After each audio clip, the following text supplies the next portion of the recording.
नहीं तू जो सोता नहीं, इज़राइल का रखवाला हरदम, तू जो ऊँघता नहीं, तू जो सोता नहीं, इज़राइल का रखवाला हरदम।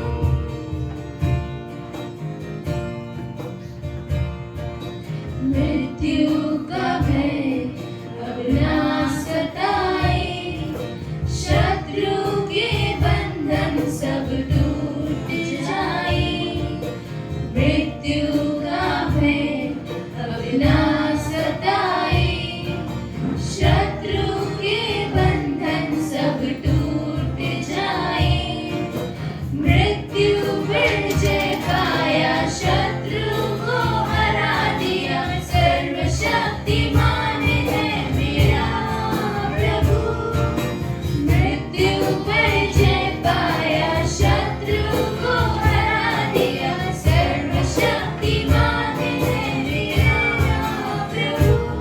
यहोवे तू मेरा खुदा है, पीढ़ी दर पीढ़ी हरदम। यहोवे तू मेरा गढ़ है, पीढ़ी दर पीढ़ी हरदम। तू जो ऊँघता नहीं, तू जो सोता नहीं, इज़राइल का रखवाला हरदम। तू जो ऊँघता नहीं, तू जो सोता नहीं, इज़राइल का रखवाला हरदम।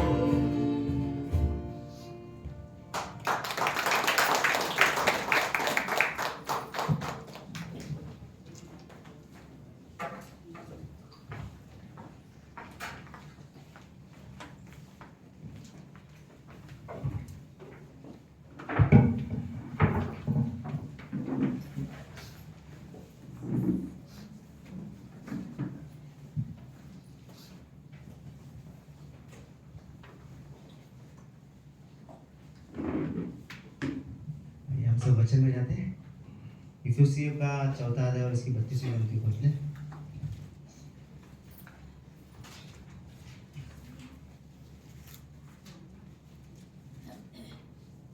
यहाँ पे लिखा है, एक दूसरे पर कृपालु और करुणामय, एक दूसरे पर कृपालु और करुणामय, और जैसा परमेश्वर ने मसीह में तुम्हारे अपराध क्षमा किए, वैसे ही तुम भी एक दूसरे के अपराधों को क्षमा करो। आइए हम प्रार्थना करते हैं। धन्यवाद देते प्रभु यीशु मसीह इस वचन के लिए। प्रभु यीशु मसीह इस वचन के द्वारा तू हमसे बातें कर प्रभु यीशु मसीह, और तू हमें सिखा प्रभु यीशु मसीह। ऐसी विनती हमारी प्रार्थना है, छोटी सी प्रार्थना यीशु के नाम से मांगते हैं। आमीन। तो अभी आज में क्षमा करने के बारे में बात करते हैं। और परमेश्वर यहाँ पे कह रहा है कि जैसा मैंने तुम्हें क्षमा किया है, वैसा ही तुम भी एक दूसरे को क्षमा करो।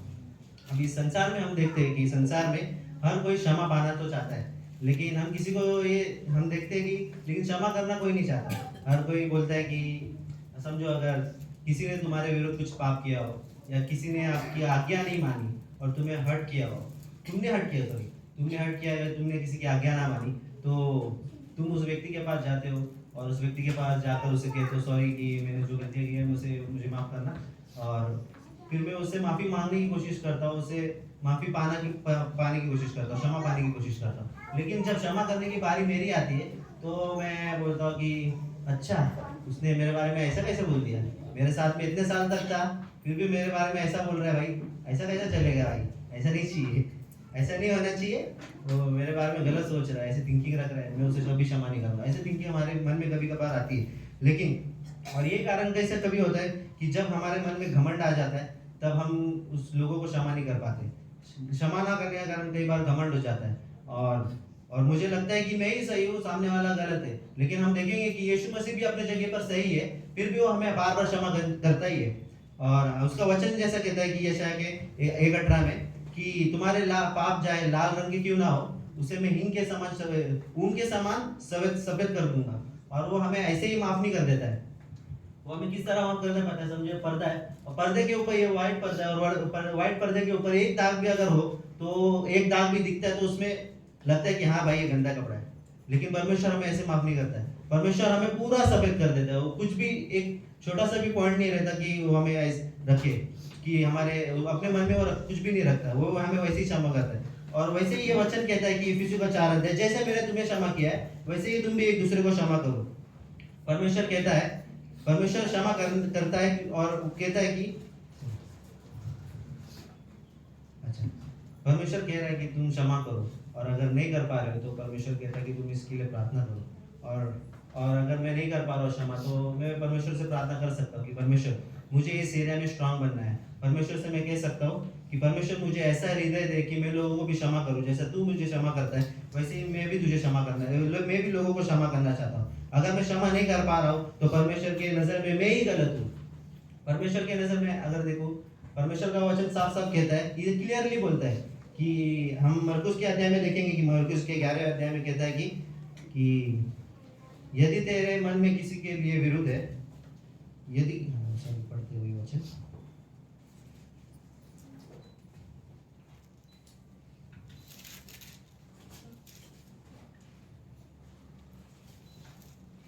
11 अध्याय 26वीं पंक्ति में कहता है कि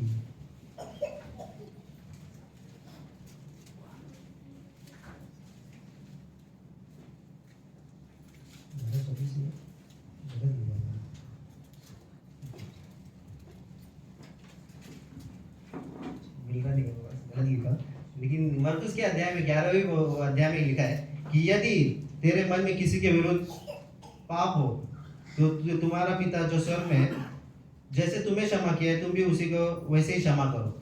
और अगर मैं नहीं कर पा रहा हूँ क्षमा उन्हें, तो परमेश्वर कहता है कि तुम इस जगह पर गलत हो, क्योंकि अगर वो व्यक्ति ने जो व्यक्ति ने पाप किया है उस व्यक्ति ने परमेश्वर से क्षमा मांगी, परमेश्वर ने उसे क्षमा कर दिया। लेकिन परमेश्वर से जब मैं क्षमा मांगने जा रहा हूँ तो मैं परमेश्वर पहले मुझे कहता है कि तू पहले जा, पहले उस व्यक्ति को क्षमा कर, फिर मुझसे क्षमा मांगने आना। और पर इसी यीशु मसीह ने हमारे हरे पापों को, हरे कामों को क्षमा किया है और बुरे कामों को क्षमा किया है। वैसे ही पतरस भी एक बार यीशु क्षमा करने के बारे में यीशु मसीह से पूछता है, तो प्रभु पतरस पूछता है कि प्रभु अगर मेरा भाई मेरे विरुद्ध कुछ पाप करे तो मुझे उसे कितने बार क्षमा करना चाहिए। पतरस एक अनपढ़ व्यक्ति है, उसे पढ़ना लिखना कुछ नहीं आता और वो एक मछुआरा था, तो उसे परमेश्वर कहता है कि पतरस कहता है यीशु मसीह से कि क्या मुझे 7 बार उसे क्षमा करना चाहिए। तो यीशु मसीह कहता है कि नहीं, 7 नहीं वरन 7 का 70 गुना। उसको ये बात समझ ही नहीं कि वो 7 का 70 गुना मतलब कितना होगा, एग्जैक्टली 490 होता है। लेकिन उस पतरस को नहीं समझा क्योंकि वो तो अनपढ़ इंसान था, तो उसने मन में ये सोच लिया कि 7 का 70 गुना मतलब बहुत है, तो मेरा भाई जितना बार भी इससे पाप मेरे विरुद्ध पाप करेगा मैं उसे उतने बार उसे क्षमा करूंगा। और फिर यीशु मसीह एक उदाहरण के जरिए पतरस को समझाने की कोशिश करता है।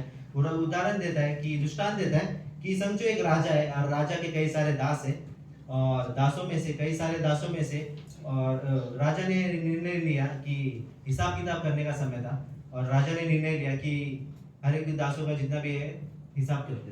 तो एक दास उसको मिला और एक दास के पास कुछ 1000 तोड़े करके कर्ज थे। 1000 तोड़े आज के उस बहुत है, लेकिन एग्जाम्पल के लिए हम समझते बस 10 लाख फिलहाल के लिए।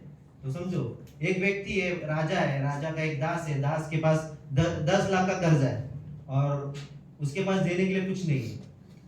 और राजा बोलता है कि मुझे मेरे पैसे दे, तो बोलता है मेरे पास कुछ नहीं है। तो राजा कहता है कि एक काम करो, अपने सैनिकों को से कहता है कि एक काम करो, इसका जो कुछ भी है सब कुछ बेच दो, इसके बीवी बच्चे घर भी जो भी है सब बेच दो और इसे कैदी बना दो।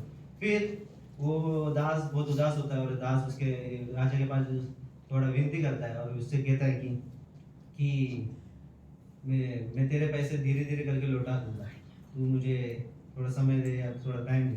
तो उसका राजा उस व्यक्ति के ऊपर थोड़ा तरस खाता है और कहता है कि जा, मैं तेरे पूरे जो भी है तेरा बनता है मैं तुझे माफ कर देता हूँ।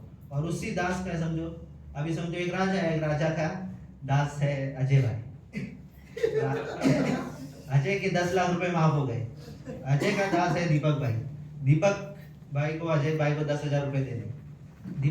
अजय भाई के 10 लाख माफ हो चुके और अजय भाई को दीपक भाई से 10,000 लेने। तो और फिर दीपक भाई भी अजय भाई के पास आए और बोले कि भाई मेरे पास भी पैसे नहीं है, तो जो भी तो मेरे पास भी पैसे नहीं है देने के लिए, मेरे को टाइम दे, मैं तुझे दे दूंगा। लेकिन अजय भाई क्या करते हैं, थोड़ा रिस्क नहीं देते उनको।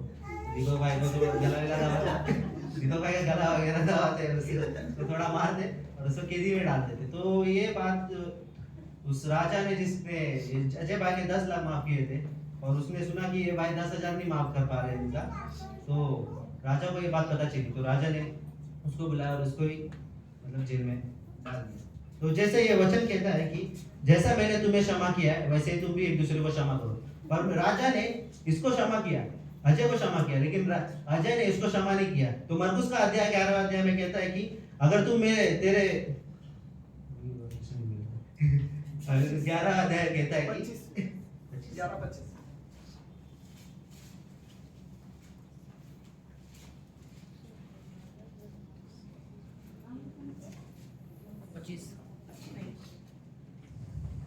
और जब कभी तू खड़े हुए प्रार्थना करे तो यदि तुम्हारा मन में किसी के प्रति क्रोध कुछ विरुद्ध हो तो क्षमा करो, इसलिए कि तुम्हारा स्वर्गीय पिता तुम्हें तुम्हारे अपराध क्षमा करता है। और यदि तुम क्षमा ना करो तो तुम्हारा पिता जो स्वर्ग में है तुम्हारे अपराध भी क्षमा न करेगा। इसमें क्लियरली परमेश्वर कहता है कि अगर तू किसी के अपराधों को क्षमा नहीं करेगा तो तेरा पिता जो मैं हूँ परमेश्वर तेरे भी अपराधों को क्षमा नहीं करूँगा। और मत्ती के 5:23 में परमेश्वर सिखाता है कि जब कभी तुम भेंट लेकर आओ और भेंट चढ़ाने के लिए आओ, लेकिन तुम्हारा भाई जिसने तुम्हारे प्रति विरोध किया है तो उससे जाकर उस भेंट को वहीं पे छोड़ो और जाकर अपने भाई से मिलाप करो और जो भी प्रॉब्लम है उसको सॉल्व करो, ऐसा वचन में कहता है। और यहाँ पर क्लियरली कहता है कि अगर तू भेंट भी लेने आएगा तो क्लियरली कहता है कि मैं उसे भेंट को भी ग्रहण नहीं करूंगा। अगर मैं मेरी क्षमा मांगने जा रहा हूँ लेकिन मैं किसी को क्षमा नहीं कर रहा हूँ तो परमेश्वर मेरे भी पापों को क्षमा नहीं करेगा, ऐसा क्लियरली कहता है परमेश्वर। ऐसा नहीं था कि अजय भाई दीपक भाई के कर्ज माफ नहीं कर सकते, वो कर सकते थे, क्योंकि उनका 10 लाख माफ हुआ है तो 10,000 क्या बात है, तो वो तो कर सकते थे। लेकिन हमारे लिए कई बार मुश्किल हो जाता है कि मैं किसी को क्षमा करता तो हूँ, किसी से क्षमा पाना चाहता हूँ लेकिन क्षमा कर नहीं पाता, यह हमारे लिए बहुत मुश्किल हो जाता है। क्षमा ना करने से क्या होता है, क्षमा ना करना से इन दोनों के बीच में समझो हृदय जो है एक का हृदय कठोर हो जाएगा और उनके अंदर दोनों के अंदर एक नफरत जैसी हो जाएगी और शैतान इस अवसर को छोड़ेगा नहीं और उनके बीच में जो रिश्ता है उन दोनों को रिश्ते को तोड़ने की कोशिश करेगा। और ऐसा ही होता है। और यूसुफ के कहानी से हम देखते हैं कि यूसुफ के 11 भाई थे, 11 के 11 भाई उससे नफरत करते थे और 11 के 11 भाई उससे जलन रखते थे। एक दिन यूसुफ को उन 11 भाइयों ने मारने की कोशिश की और उसे बहुत मारा और उसे दूसरे को बेच दिया। फिर भी यूसुफ ने अपने भाइयों को क्षमा करने का निर्णय लिया, उसने अपने हृदय को उस जगह पे नम्र किया और उसे क्षमा करने का निर्णय लिया। हम भी परमेश्वर से मांग सकते हैं कि हमें भी परमेश्वर ऐसा हृदय दे कि मैं भी लोगों को क्षमा कर सकूं। और अगर मैं नहीं कर पा रहा तो मुझे प्रार्थना करने की जरूरत है।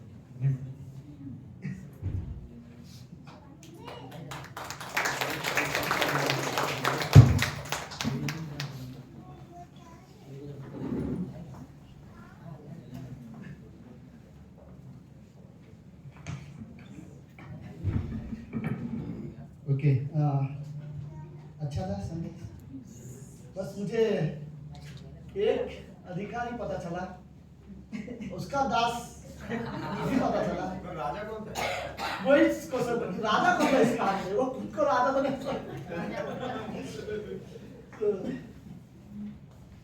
लेकिन मुझे रियली अच्छा नहीं लगा अजय तुमने ये व्यवहार किया। ओके, हम अपनी जगह पे खड़े होते हैं। अभी थोड़ा सा ये फीडबैक हो रहा है।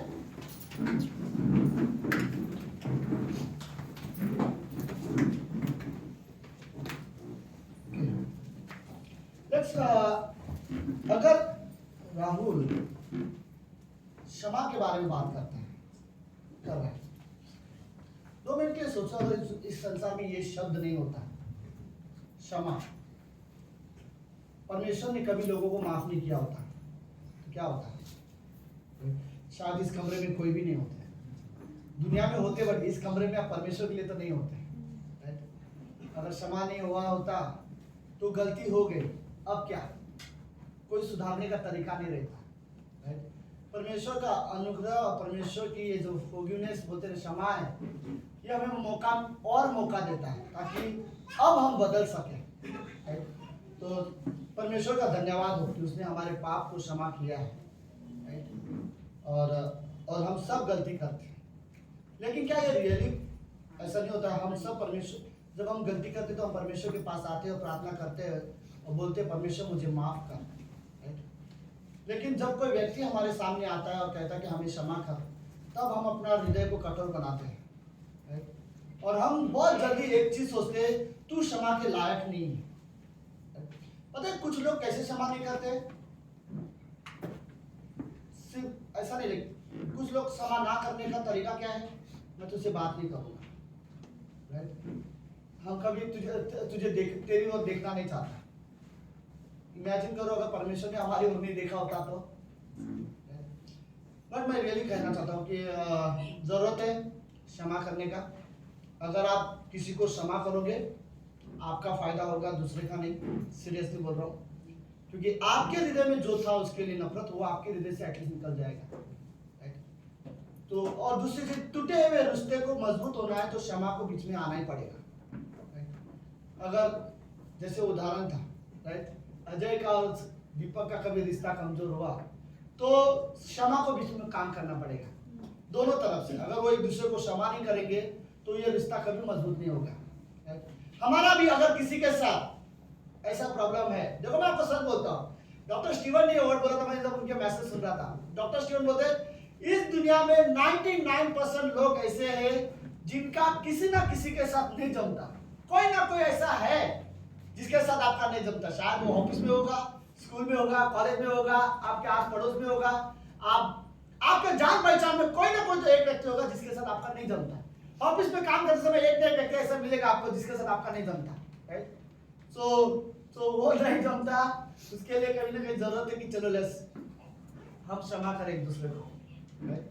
सो ओके, हाँ, बट ये लाइन अच्छा था। याद रखो परमेश्वर ने हमें क्षमा किया है, राइट। तो हमें भी दूसरों को रियली क्षमा करनी चाहिए। ओके, याकूब का किताब उसका 4था अध्याय, मैं आज अधीनता के बारे में बात करना चाहता हूँ। क्या इस कमरे में आप लोगों को, मैं जानता हूँ इस कमरे में क्या आप यीशु मसीह में विश्वास करते हो? अच्छा, प्रार्थना करते हैं। याकूब का 4था अध्याय 7वीं पंक्ति में लिखा है, इसलिए परमेश्वर के अधीन हो जाओ और शैतान का सामना करो तो वह तुम्हारे पास से भाग निकलेगा। अगर आप अपने आप को परमेश्वर के अधीन नहीं कर रहे हो और उसके बाद आप शैतान का सामना करने जा रहे हो तो आप सही नहीं हो, राइट। शैतान का सामना करने के लिए पहले जरूरत है कि आप परमेश्वर के अधीन हो जाओ, फिर तुम शैतान का सामना करो। तो क्या होगा? परमेश्वर तुम्हारी रक्षा करेगा पीछे से, राइट। वो तुम्हारी रक्षा करेगा। तुम शैतान का सामना करो, संसार का सामना करो, इस दुनिया की परिस्थिति का सामना करो, बीमारियों का सामना करो, लेकिन पहले परमेश्वर के अधीन हो जाओ। फिर बोलता है इसलिए परमेश्वर के अधीन हो जाओ और शैतान का सामना करो तो वो तुम्हारे पास से भाग निकलेगा। देखो, तुम शैतान का सामना करोगे तो शैतान भागेगा, लेकिन तुम्हें देख के नहीं। तुमने जिसके अधीन हो उसे देख के वो भागेगा। जब शैतान देखेगा तुम अकेले हो तो वो अटैक करेगा, राइट, और वो जीतेगा। तुम्हें बड़ी आसानी से गिराएगा इस संसार में, पाप में, बुराई में, नफरत में, एक दूसरे के साथ अलग अलग तरह से वो आपको गिराएगा। लेकिन जब तुम परमेश्वर का अपने आप को परमेश्वर के अधीन करते हो और तुम शैतान का सामना करने जाते हो तो शैतान तुम्हें देख के भाग जाएगा, क्योंकि वो देखेगा तुमने किसको अधीन किया, अपने आप को परमेश्वर के अधीन किया है। आगे बोलता है परमेश्वर के निकट आओ तो वो भी निकट आएगा। ओके, क्या ये सबसे जरूरत है कि आप परमेश्वर के थोड़े करीब आए, राइट। हर दिन एक कदम में परमेश्वर के नजीक आओ, हर दिन उससे थोड़ा पहले से ज्यादा जानो, हर दिन मुझे उससे मेरा जो प्रेम है पहले से ज्यादा बढ़े।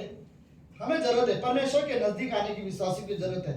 हे पापियों, अपने हाथ शुद्ध करो, और हे दुचिते लोगों, दुचिते मतलब डबल माइंडेड लोग होते ना, जो स्थिर नहीं होते, कंफ्यूजन में हमेशा रहते हैं। हे दुचिते, अपने हृदय को पवित्र करो, राइट। कब तक हृदय में कंफ्यूजन रहेगा? दुख हो, शोक करो और रो, तुम्हारी हंसी शोक से, तुम्हारी आनंद उदासी से बदल जाएगी, राइट। मुझे क्या परमेश्वर क्यों चाहता है कि तुम दुखी हो जाओ? और शोक हो जाओ। पता है क्यों? सुन रहे हो सब लोग? मैं ज्यादा लंबा टाइम खड़ा कर रहा हूँ, मुझे पता है। लेकिन सीरियसली क्यों चाहता परमेश्वर कि तुम दुखी हो जाओ कभी कभी? हाँ, तुम्हारा आना हो नहीं, अगर तुम गलत कर रहे हो और तुम्हें अभी तक परमेश्वर को अधीन नहीं किया, या अभी तक तुम परमेश्वर के नजदीक नहीं आ रहे, और फिर जो कर रहे हो वो गलत है, तो थोड़ा सा दुखी हो। तुम्हें बुरा लगना चाहिए कि मैं गलत कर रहा हूँ, राइट? थोड़ा मन में लगना चाहिए कि मैं क्या कर रहा हूँ, मैं क्या लाइफ जी रहा हूँ, राइट? मैं यीशु का नाम बड़े आसानी से ले रहा हूँ, लेकिन अभी तक सत्य में परमेश्वर के नजदीक नहीं आ रहा हूँ। अगर लग रहा है कि तुम परमेश्वर से नजदीक नहीं हो, तो थोड़ा सा दुखी हो जाओ। इस बात से तुम्हें दुख होना चाहिए कि तुम परमेश्वर से वैसे नजदीक नहीं हो जैसे तुम्हें नजदीक होना चाहिए। और आखिर में बोलते हैं, प्रभु के सामने दिन बनो तो वो तुम्हें शिरोमणि बनाएगा। आमीन। प्रार्थना करते हैं। प्रभु यीशु, हम धन्यवाद देते हैं आज के दिन के लिए और इस सुंदर समय के लिए। पिता, आप रियली पवित्र परमेश्वर हो, आप जीवित हो पिता। इस कमरे में लोग वो है जो जानते हैं हमें परमेश्वर की जरूरत है। हमारा उद्धार करता है परमेश्वर, जो हमारे पाप को क्षमा करेगा। धन्यवाद प्रभु यीशु, धन्यवाद देते हैं। प्रार्थना यीशु मसीह के नाम से करते हैं, आमीन। अब सब लोग बोल सकते हैं। ओके, क्षमा के बारे में संदेश रियली अच्छा था, पर लेकिन कुछ शब्द सिर्फ ज्ञान है, अगर तुम्हारे जीवन का हिस्सा नहीं है तो फायदा नहीं है।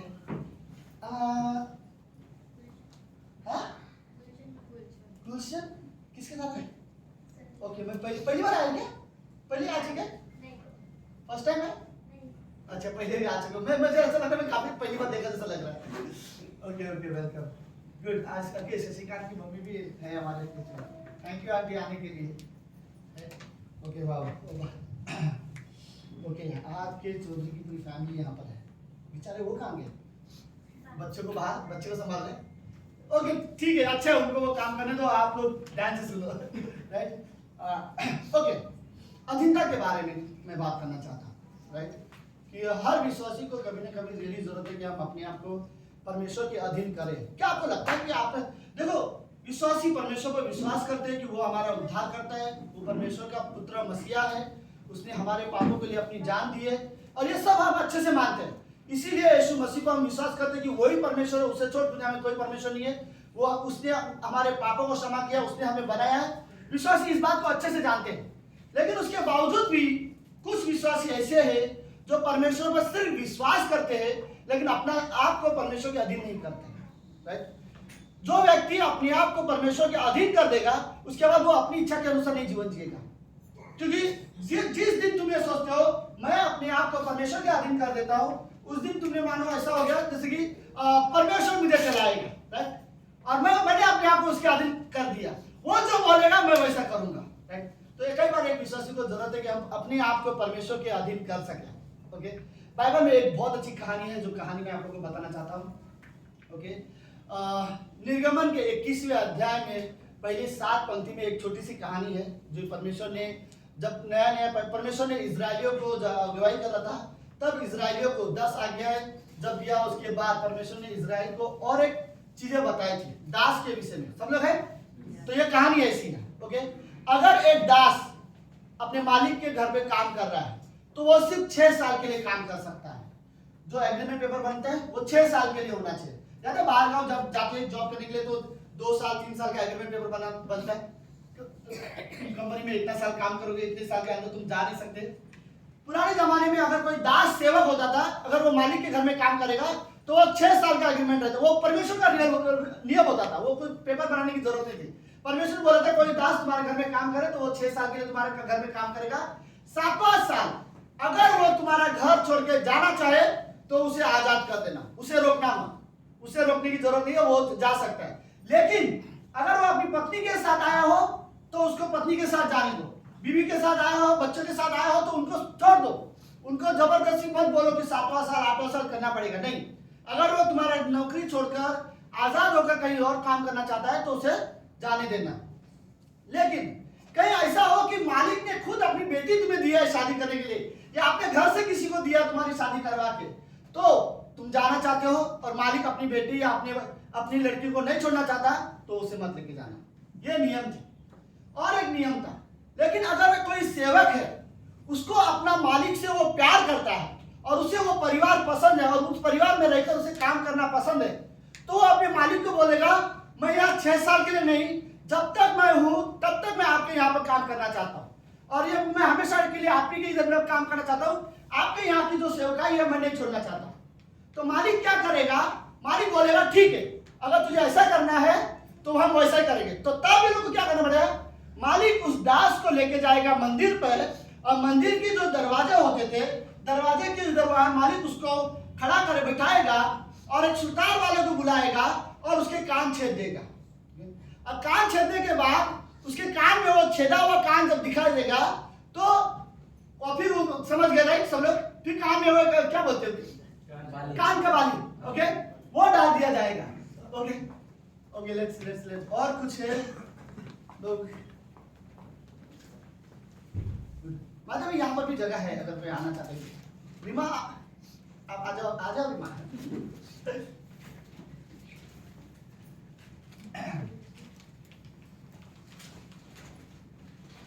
कहानी समझ में आया अभी तक? हाँ, निर्गमन के 21वें अध्याय में। तो अगर उसे हमेशा के लिए उसी मालिक के घर में काम करना तो क्या करना पड़ेगा? मालिक उसे कहाँ लेके जाएगा? मंदिर में, और उनकी देवड़ी पर बोलते हैं राइट। तो दरवाजे के पास उसे खड़ा करेगा, तो दरवाजे के पास उसे बिठाएगा और उसके सुतार को बुलाकर उसके कान को छेदेगा। अब उसके कान में जब बाली होगा एक आदमी के जो सेवक है, तो उसे ही क्या पता चलेगा? कोई भी आदमी जब उसे देखेगा, दूसरा कोई आदमी, तो ये समझ जाएगा ये आदमी जो है ये किसी का दास है। समझ में आया? कोई भी उसे देखेगा वो बोलेगा अरे इसके कान छेदे हुए, ये तो राकेश भाई का दास है। ओके, सो उसका बेटा है भाई। तो कोई भी देखेगा तो रास्ते में चले, उसे कोई खरीद नहीं सकता उसे। तो उसका कान छेदने का कारण ये है, वो अपने मालिक को बोलता है आप मेरे कान छेदो, मैं हमेशा हमेशा सिर्फ आप ही की सुनूंगा और आप ही की सेवा करूंगा, बाकी किसी की सेवा नहीं करूंगा। राइट? तो उसके कान छेदने का मेन कारण ये है। तो मेरा कहना ये है, अगर आप परमेश्वर के सेवक होना चाहते हो या परमेश्वर की सेवा करना चाहते हो, तो ये पॉसिबल नहीं है कि एक विश्वासी परमेश्वर की सेवा करना चाहता है लेकिन अभी तक उसने अपने आप को परमेश्वर के अधीन नहीं किया। राइट? तुम परमेश्वर की आज्ञा मानना चाहते हो लेकिन अभी तक तुमने परमेश्वर के अधीन नहीं किया अपने आप को। तुम परमेश्वर की योजना में जीना चाहते हो लेकिन अभी तक तुमने अपने जीवन को परमेश्वर के अधीन नहीं किया। तुम वैसी जीवन जीना चाहते हो जैसे परमेश्वर की इच्छा है, उसकी मर्जी के अनुसार अपना जीवन जीना चाहते हो। अभी तक तुमने परमेश्वर के अधीन नहीं किया, तो अच्छी तरीका यह है हम परमेश्वर को कहे आप मेरे कान छेद दो। मैं जब तक जीवित हूं मैं सिर्फ आपका सुनूंगा, मैं जब तक जीवित हूं मैं तब तक सिर्फ आपकी आज्ञा मानूंगा, मेरा और कोई मालिक नहीं होगा, सिर्फ आप मेरे मालिक होंगे। मैं अपने आप को आपके अधीन करना चाहता हूं। आप मेरे पिता हो, आप मेरे परमेश्वर हो, आप मेरे प्रभु हो। मैं अपने आप को हमेशा के लिए कान छेद कर कहना चाहता हूं कि मैं सिर्फ आपकी सुनूंगा और बाकी किसी की नहीं सुनूंगा। तो कान छेदना उस जमाने में यह नियम होता था कि एक विश्वासी, एक दास अपने आप को मालिक के अधीन कर देता है हमेशा के लिए, सिर्फ 6 साल के लिए नहीं। समझ में आया? ओके, अगर इस कमरे में अगर आप चाहते हो कि आप अपने आप को ये चाहते हो मैं हमेशा हमेशा के लिए परमेश्वर का दास बनना चाहता हूं या परमेश्वर की सेवा करना चाहता हूं, तो आप ये, मैं ये नहीं बोल रहा हूं कि कल जाके कोई आपका कान छेद के आए, लेकिन ये सोच लो कि मैं सिर्फ परमेश्वर की सुनूंगा और किसी का नहीं सुनूंगा। जो परमेश्वर कहेगा मैं वो करूंगा, जो परमेश्वर की आज्ञा है मैं उसके अनुसार जीवन जीऊंगा, जो परमेश्वर की योजना है मेरे जीवन के लिए मैं उसी के अनुसार करना चाहता हूं। तब जाके परमेश्वर हमारे जीवन में कार्य कर सकता है। सुनो मेरी बात। ओके, क्या कारण है कि परमेश्वर जो हमारे लिए योजना बनाता है और परमेश्वर ने जो हमारे लिए इच्छा रखी है वो योजना, वो इच्छा हमारे जीवन में पूरा नहीं कर पाता? सिर्फ ये कारण है क्योंकि हमने अपने आप को परमेश्वर के अधीन नहीं किया। राइट? मैंने परमेश्वर के अधीन नहीं किया अपने आप को, इसीलिए परमेश्वर अपनी योजना के अनुसार मेरे जीवन में काम नहीं कर पा रहे। राइट? जिस दिन मैं अपने आप को परमेश्वर के अधीन कर दूंगा उस दिन परमेश्वर अपनी योजना, अपनी इच्छा के अनुसार मेरे जीवन में काम कर पाएगा।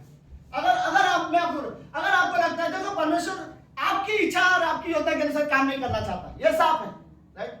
लेकिन अगर आप चाहते हो परमेश्वर आपके जीवन में वो करे जो परमेश्वर की इच्छा हो, परमेश्वर आपके जीवन में वो करे जो परमेश्वर ने योजना बनाई है, परमेश्वर की योजना पूरी हो आपके जीवन में, अगर आप ये चाहते हो तो बहुत आसान तरीका है, परमेश्वर के अधीन हो जाओ।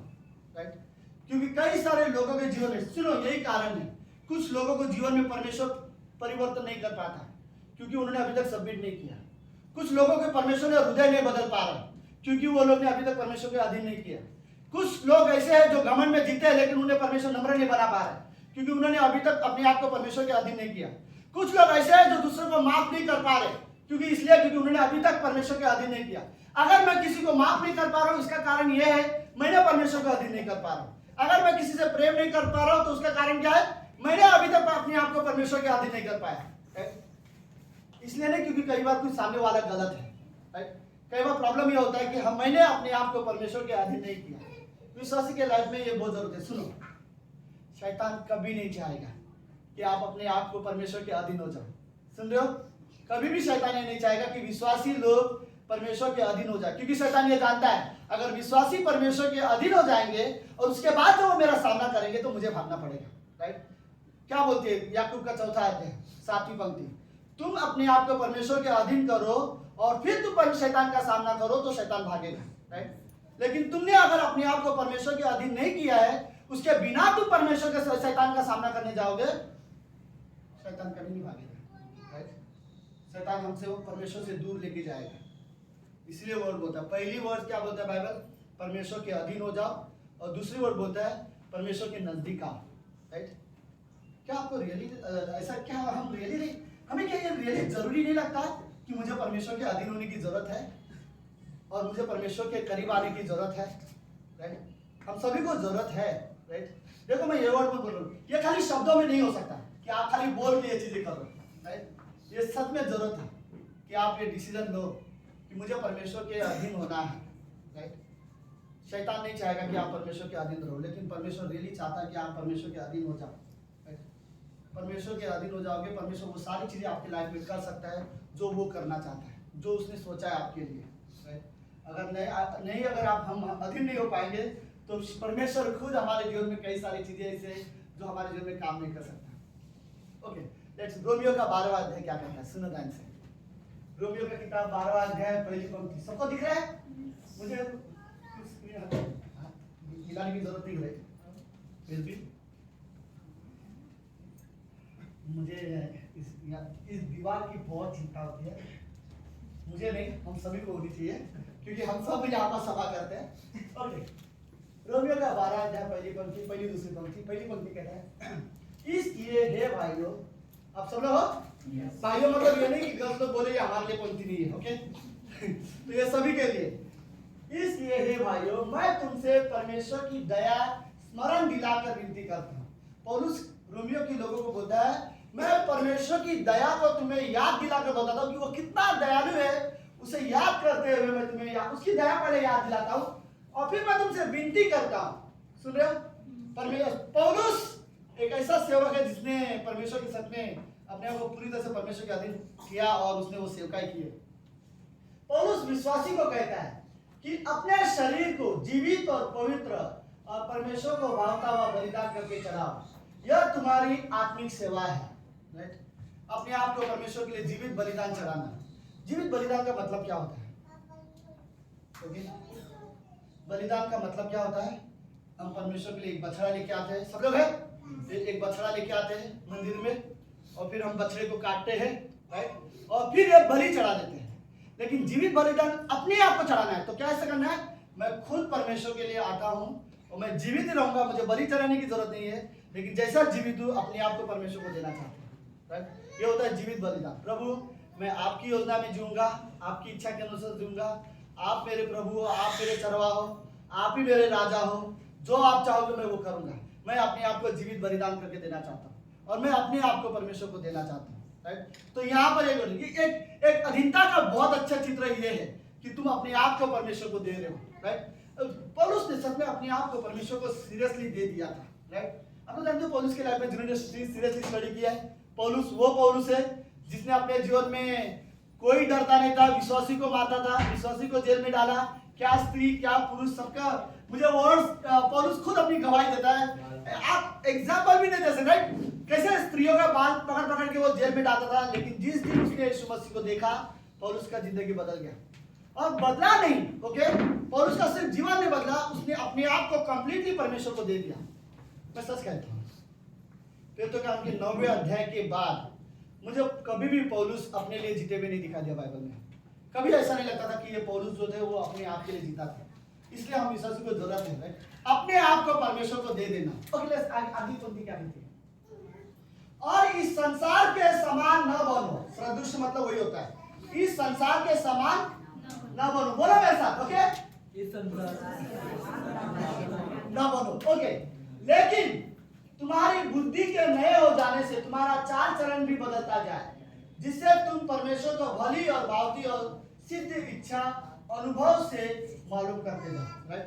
तो कहने का मतलब ये है, इस पंक्ति का मतलब सिंपल ये है, पहले अपने आप को जीवित परमेश्वर को दे दो, परमेश्वर के पास आकर, और उसके बाद परमेश्वर को समझो कि वो क्या है, उसकी इच्छा क्या है, अनुभव करो परमेश्वर कैसे कार्य करता है, कैसे प्रार्थना का उत्तर देता है, कैसा जीवन है परमेश्वर को पसंद है, कौन सी चीजें हैं जो मेरे मुंह से निकलती है जो परमेश्वर को महिमा देती है, या कोई चीजें ऐसी है जो मेरे मुंह से गलत निकलती है जो परमेश्वर को बुरा लगता है।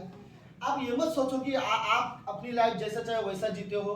परमेश्वर को आपके लाइफ से बहुत मतलब है। आप क्या बात करोगे, कैसे व्यवहार करोगे, क्या देखते हो, क्या करते हो, परमेश्वर को सच में मायने रखता है कि आप अपना लाइफ कैसे जीते हो। आप शायद आपको लगता होगा आपके बारे में कोई नहीं सोचता, आप किसी को आपका कोई ख्याल नहीं है, किसी को कोई परवाह नहीं है कि आप क्या करते हो क्या नहीं, लेकिन मैं इस कमरे में सच में बोलता हूँ परमेश्वर को परवाह है। अगर एक एक चीज गलत करोगे, किसी को बुरा लगे नहीं लगे कोई बात नहीं, अगर आप बुरा कर रहे हो चाहे आपको भी बुरा ना लगे, लेकिन परमेश्वर को इस बात से सच में बुरा लगता है कि तुम। लेकिन ये एक चीज है, हम कई सारे गलत चीजें इसीलिए कर पाते हैं क्योंकि मैंने अभी तक परमेश्वर के अधीन नहीं किया अपने आप को। राइट? आई थिंक शायद मुझे लगता है हर विश्वासी की ये जरूरत है कि वो अपने आप को परमेश्वर के अधीन करे। ओके, एक चीज परमेश्वर अगर आपसे मांगेगा तो क्या मांगेगा? अपने आप को मेरे अधीन कर दो। राइट? नीति वचन की किताब में इसमें लिखा है, हे मेरे बेटे अपना मन मेरी ओर लगा। वो वर्ड वही है, अपने आप को दे दे। राइट? मेरे अधीन कर दे, फिर जो चाहे मैं कर सकता हूँ तेरे लाइफ में। राइट? आज मुझे बाइबल में कई सारे अच्छे अच्छे उदाहरण हैं जो लोगों ने बहुत सारी चीजें की है सिर्फ इसलिए क्योंकि उन्होंने अपना जीवन परमेश्वर को दे दिया है। और वो परमेश्वर क्या है? सुनो, अब्राहम विश्वास का पिता इसलिए था क्योंकि वो उसने अपने आप को परमेश्वर के अधीन कर दिया। मेरी बात सुनो, अब्राहम के 3 भाई है।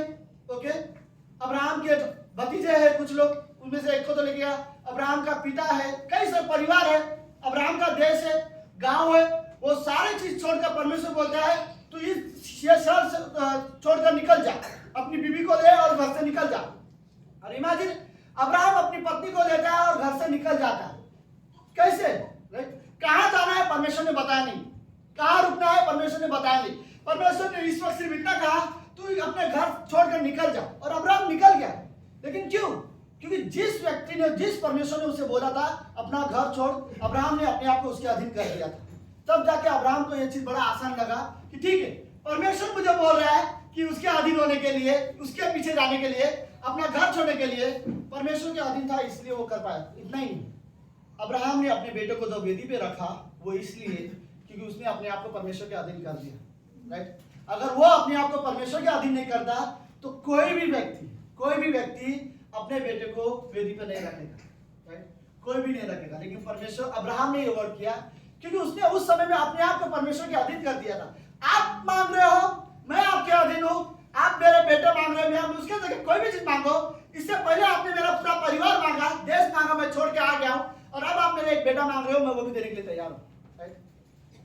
मैं ये बोलना चाहता हूं, अब्राहम को अपने बेटे को देने के लिए आसान क्यों था? सिर्फ इसलिए क्योंकि उसने अपने आप को परमेश्वर के अधीन कर पाया था। अब्राहम परमेश्वर की सारी आज्ञा मानने के लिए आसानी से तैयार हो रहा था क्योंकि उसने अपने आप को परमेश्वर के अधीन कर पाया था। ठीक वैसे अगर आप परमेश्वर के अधीन हो जाओगे, फिर परमेश्वर कोई भी आज्ञा दे आपको फर्क नहीं पड़ेगा, आप उसे मानोगे। राइट? क्योंकि आपके लिए परमेश्वर की आज्ञा मानना आसान होगा, क्योंकि आपने उस परमेश्वर की बात मानी जिसके लिए आपने अपने कान छेदे हैं, और आप बोलते हो मैं किसी और का नहीं सुनूंगा, मैं सिर्फ आपकी आवाज सुनूंगा। आप मेरे परमेश्वर हो, सिर्फ आप मेरे मालिक हो। राइट? आप मेरे प्रभु हो, मैं अपना कान आपके लिए छेदा हूँ। राइट? मैं सिर्फ आपकी आवाज सुनूंगा और आपके पीछे चलूंगा। आसान हो जाता है। मुझे पसंद है शमूएल की कहानी में, शमूएल ने 12 साल की उम्र में अपने आप को परमेश्वर के अधीन कर दिया, और परमेश्वर को बोलता है प्रभु बोल तेरा दास सुन रहा है। इसका क्या मतलब है? जब शमूएल ने ये स्टेटमेंट कहा था प्रभु बोल तेरा दास सुन रहा है, उसका मतलब ये था, शमूएल क्या बोलना चाहता है?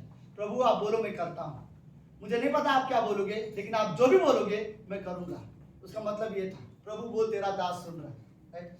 उसने 12 साल की एक यंग उम्र में उसने अपने आप को परमेश्वर के अधीन कर दिया था, और वो बोलता है प्रभु बोल तेरा दास सुन रहा है। हे सुनो, इस कमरे में क्या कभी आपने सच में दिल से परमेश्वर को ये वर्ड बोला है, प्रभु बोल तेरा दास सुन रहा है? या कभी अपने मन में अपनी प्रार्थना में परमेश्वर को बोला है, प्रभु मैं आपकी आज्ञा पालन करूंगा, प्रभु मैं सच में अपने आप को आपके अधीन करूंगा, प्रभु मैं आपके लिए कुछ करना चाहता हूँ, इस शरीर में रहकर आपकी महिमा के लिए मैं कुछ करना चाहता हूँ। मुझे नहीं पता मेरा शरीर, मेरा ये जीवन आपके कैसे काम आएगा, लेकिन मैं चाहता हूँ कि मैं अपने आप को आपके अधीन कर दूँ और आप मुझे इस्तेमाल करो आपकी महिमा के लिए। राइट, मैं अपने आप को अधीन करने के लिए तैयार हूँ। मैं आपको एक बात बताता हूँ, अगर आपने परमेश्वर को अधीन कर दिया अपने आप को, परमेश्वर आपको बहुत अच्छे से इस्तेमाल करेगा। राइट, कई सारे विश्वासी को परमेश्वर इसलिए इस्तेमाल नहीं कर पा रहे क्योंकि वो लोगों ने अभी तक परमेश्वर के अधीन नहीं कर पाए। राइट, अगर किसी को लगता है परमेश्वर मुझे इस्तेमाल नहीं करता तो कारण ये कि शायद फिर आपने अभी तक परमेश्वर के अधीन नहीं किया अपने आप को। आई थिंक हमारे लिए सच में जरूरत है कि हम अपने आप को परमेश्वर के अधीन कर दें। अय्यूब ने सब कुछ खो दिया था, क्या था उसके पास? अय्यूब के पास राइट, पता क्या अय्यूब ने जो खोया उसकी पत्नी ने भी वही खोया था। राइट, ऐसा नहीं था कि दोनों में से एक ने कुछ ज्यादा खोया था। सब लोग है मेरे साथ? राइट, जो चीज अय्यूब, शायद एक तरह से देखा जाए तो अय्यूब की पत्नी से ज्यादा अय्यूब ने खोया था। ओके, अय्यूब के शरीर में बीमारी थी, उसके शरीर में फोड़ी आ गई थी, लोग आके अय्यूब को टॉर्चर कर रहे थे, उसकी पत्नी को नहीं। लेकिन एक तरह से देखा था परिवार और प्रॉपर्टी के हिसाब से जो चीज अय्यूब ने खोया था वही चीज अय्यूब की पत्नी ने भी खोया था। लेकिन हुआ क्या? अय्यूब की पत्नी बोलती है परमेश्वर की निंदा कर, अगर तुझे भी मरना पड़े तो चलेगा। राइट, लेकिन अय्यूब बोलते हैं तू मूर्ख स्त्री की तरह बात करे, जिस परमेश्वर ने हमें सुख दिया इतने साल, क्या हम उसके लिए दुख ना लें? राइट, और अय्यूब मुझे पसंद है, अय्यूब की पत्नी छोड़ के चली गई थी अय्यूब को, लेकिन अय्यूब वहां पर खड़ा रहा। और अय्यूब क्या बोलता है पता प्रार्थना में? परमेश्वर मैं इस दुनिया में नंगा आया था और नंगा चला जाऊंगा, जो था तूने दिया था और तूने लिया, तेरी महिमा। और उस समय में वो अपने आप को परमेश्वर के अधीन करते हैं। मेरा कहने का मतलब क्या है, जब आप परमेश्वर के अधीन हो जाओगे तो आप अपने लाइफ में क्या खोगे क्या पाओगे आपको उसकी चिंता नहीं होगी।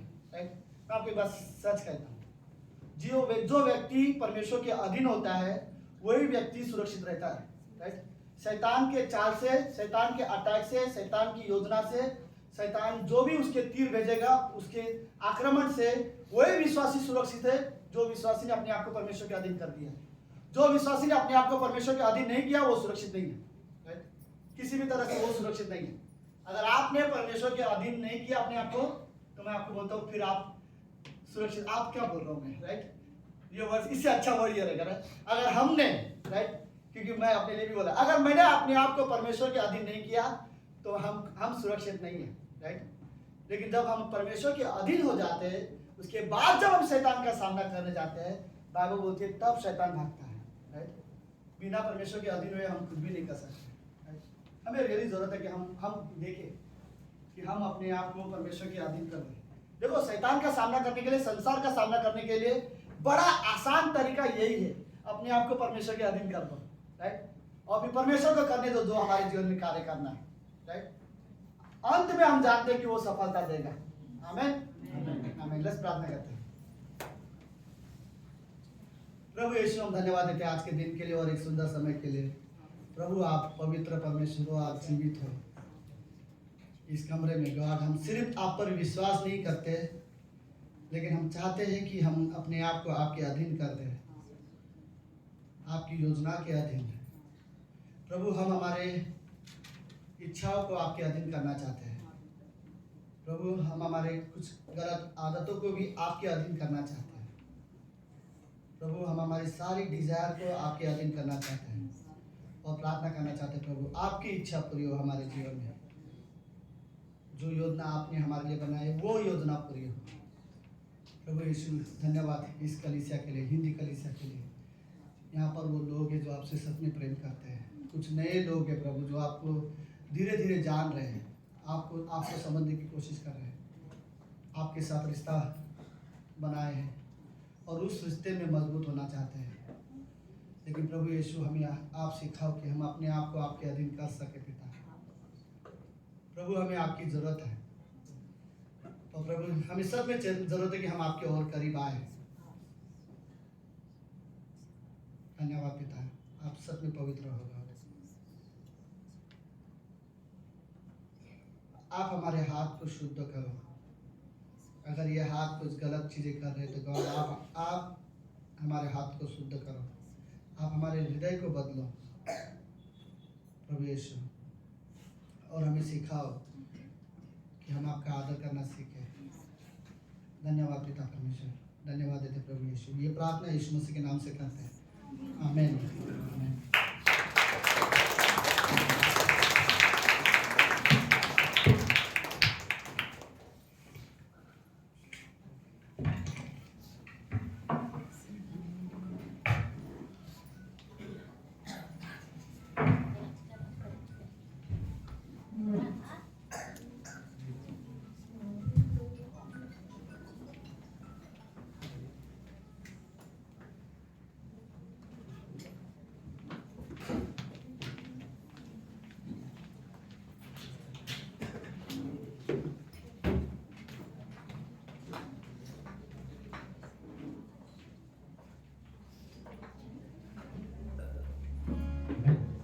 आइए हम अपने स्थानों पर खड़े होते हैं।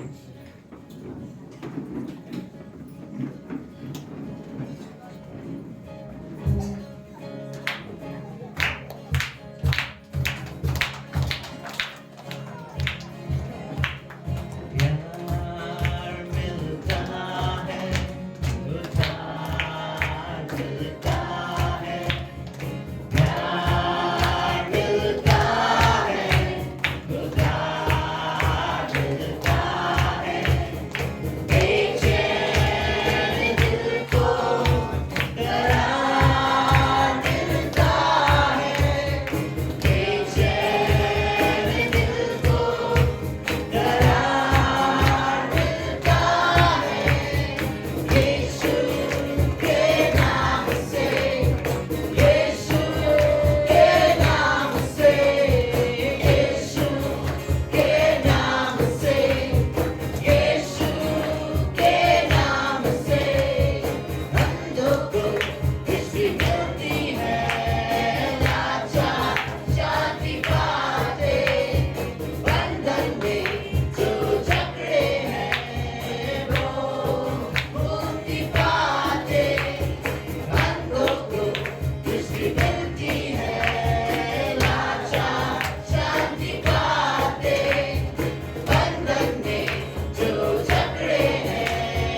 सकते प्रभु यीशु मसीह, तेरे नाम से प्रभु यीशु मसीह, तेरे नाम से प्रभु यीशु मसीह हम सब काम कर सकते प्रभु यीशु मसीह, हम अधीन होकर प्रभु यीशु मसीह हर एक काम कर सकते प्रभु यीशु मसीह। सच्चे प्रभु यीशु मसीह हम तेरे अधीन होना चाहते प्रभु यीशु मसीह, ताकि हम प्रभु यीशु मसीह संसार से प्रभु यीशु मसीह हर एक लोगों से, हर एक बुरे विचार से, शैतानों से प्रभु यीशु मसीह लड़ सकते प्रभु यीशु मसीह।